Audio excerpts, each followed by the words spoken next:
আমি ইসলামী আন্দোলন, ইসলামী যুব আন্দোলন, ইসলামী ছাত্র আন্দোলন, জাতীয় উলামা মাশায়েখ আইম্মা পরিষদ সবাইকে স্পষ্ট বার্তা দিচ্ছি যে আমাদের সমমনা ইসলামী যত দল আছে, ইসলামপন্থী যত রাজনৈতিক দল আছে, তারা কেউ আমাদের প্রতিপক্ষ না, তারা প্রত্যেকেই আমাদের সহযোগী।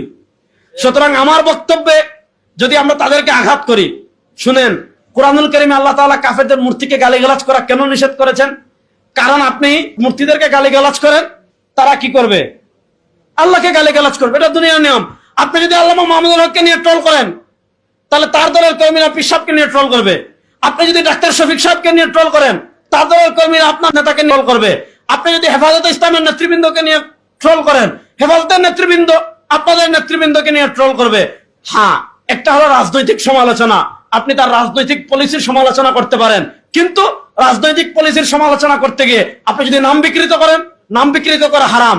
আপনি যদি তাকে গালি দেন, গালি দেওয়া হারাম। সিবাবুল মুসলিমি ফুসুকুন, কোন মুসলমানকে গালি দেওয়া হারাম, কোন মুসলমানের নাম বিকৃত করা হারাম। এখন একজন আপনাকে নাম বিকৃত করে চোরের দল বলল, আপনাকে চরমুনাই বলল, আপনাকে এইটা বলল, আপনাকে ওইটা বলল, সে আপনার নাম বিকৃত করেছে, সে আপনাকে নিয়ে ট্রল করেছে, সে আপনাকে গালি দিয়েছে। এখন আপনি যদি পাল্টা তাকেও ট্রল করেন, তার নাম বিকৃত করেন, তাকে গালি দেন, তাহলে তার আর আপনার মধ্যে পার্থক্য থাকলো কোথায়? আপনি তো আদর্শের রাজনীতি করেন, আমরা তো আদর্শের রাজনীতি করি। এবং তার আদর্শ আর আমার আদর্শ যদি সমান হয়ে যায়, হ্যাঁ, আপনি কারো রাজনৈতিক পলিসির সমালোচনা করতে পারেন, সেটা বক্তব্য করতে পারেন, লিখনীতেও করতে পারেন, কিন্তু লিখনীতে বক্তব্যের সমালোচনা করতে গিয়ে এমন কাজ করা যাবে না যে কাজ করা হারাম। স্ট্যাটাস দিতে গিয়ে এমন কাজ করা যাবে না যে কাজ করা হারাম। এমন ভাবে আমরা যদি নিজেদের ভিতর সবর, ধৈর্য এবং সহনশীলতা বৃদ্ধি করি, কারণ ইসলামী আন্দোলন বাংলাদেশ ঐক্যের জন্য দৌড়ঝাঁপ করছে, পীর সাহেব চরমোনাই ঐক্যের জন্য দৌড়ঝাঁপ করছেন। সুতরাং সবচেয়ে বেশি সহনশীলতার পরিচয় দিতে হবে পীর সাহেব চরমোনাইয়ের কর্মীরা। পারবেন তো ইনশাআল্লাহ?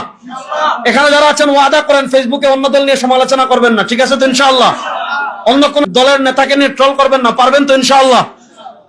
ওই দিন আমরা ঢাকায় উলামা ইকরাম বসেছিলাম, ওখানে ডক্টর মিজানুর রহমান আজহারি ভাই ছিলেন, শেখ আব্দুল্লাহ মোহাম্মদ সাইফুল্লাহ ছিলেন, আমি ছিলাম, ডক্টর আবুল কালাম আজাদ বাশার সাহেব ছিলেন, এই ধরনের আমরা অনেকে ছিলাম।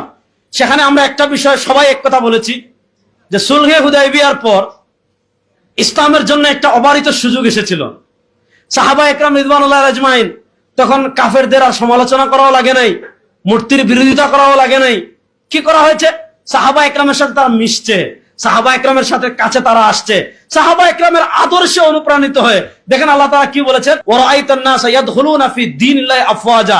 আগে মুসলমান হতো একজন, দুইজন, তিনজন, চারজন, পাঁচজন, এক গোত্র, দুই গোত্র। এখন এক এলাকা আসে, একসাথে মুসলমান হয়ে যায়।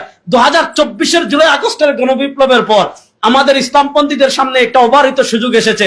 আমার আদর্শ সাধারণ মানুষের কাছে তুলে ধরা, আমার দাওয়াত সাধারণ মানুষের কাছে তুলে ধরা। কারণ কারা চাঁদাবাজি করে, কারা টেন্ডারবাজি করে, কারা দুর্নীতি করে, কারা মানুষ খুন করে, কারা বিদেশে বেগম পাড়া তৈরি করে, কারা ব্যাংক ডাকাতি করে, কারা শেয়ার বাজার ডাকাতি করে, কারা দেশকে দুর্নীতিতে চ্যাম্পিয়ন করে, কারা ওই দুর্নীতি করে, ওই দুর্নীতি করে, ওই দুর্নীতি করে, এগুলো দেশের মানুষ সব জানে। এখন আমাদেরকে যদি দেখে মনে করে দূর, এদের ভাষা আর এদের মধ্যে কোনো পার্থক্য নাই, এদের চরিত্র আর এদের চরিত্রের ভিতর পার্থক্য নাই, তো তারা তো আমাদের দিকে আসবে না।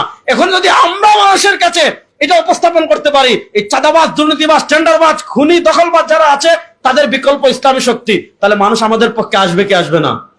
সুতরাং আল্লাহ তাআলা সবার ইতকান এবং সচেতনতার সাথে আমাদের সবাইকে ঐক্যবদ্ধভাবে আগামী নির্বাচনে অংশগ্রহণ করার তৌফিক দান করুন। পীর সাহেব চরমোনাই ঘোষণা দিয়েছেন, ইসলাম দেশ মানবতার পক্ষে, এবার ভোটের বাক্স একটা হবে, এতে কোনো সন্দেহ নাই। ইসলামের পক্ষে যাকে পেশ করা হবে, সে আমার দলের হোক অথবা না হোক, সে আমার সংগঠনের হোক অথবা না হোক, ইসলামের পক্ষে যে বাক্স আসবে, ওই বাক্সের পক্ষে যাকে পেশ করা হবে তার পক্ষে জীবন তুল মেহনত করার জন্য আপনারা প্রস্তুত আছেন না? না ইনশাআল্লাহ।